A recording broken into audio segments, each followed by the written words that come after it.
একের পর এক তারা বেআইনি কাজ করেছে। ইচ্ছা মতো ধরে নিয়ে গিয়ে মামলা দেওয়াতেন। অন্য একজন লোককে থ্রেট করে বলতেন যে ওর নামে মামলা দাও, না হলে তুমি বিপদে পড়বে। এইভাবে শেখ হাসিনার আমলে বিএনপির কোন লোক তার এলাকায় যদি নির্বিঘ্নে থাকতে চাইতো তাহলে থানাকে চাঁদা দিতে হতো, স্থানীয় আওয়ামী লীগকে চাঁদা দিতে হতো, স্থানীয় যুবলীগকে চাঁদা দিতে হতো।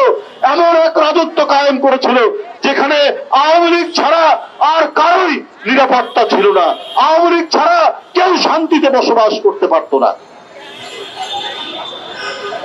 এই প্রার্থনা বলেই আজকে সামাজিক অপরাধীরা তাদের দৌরাত্ম্য বেড়েছিল।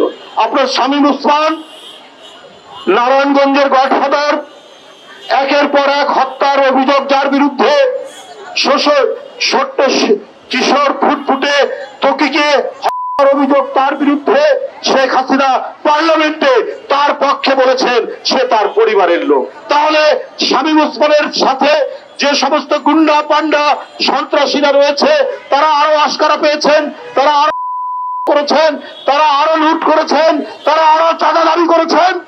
দেশ জুড়ে তোলপা ওয়ালটন ফ্রিজ কিনে আপনিও হয়ে যেতে পারেন মিলেনিয়ার।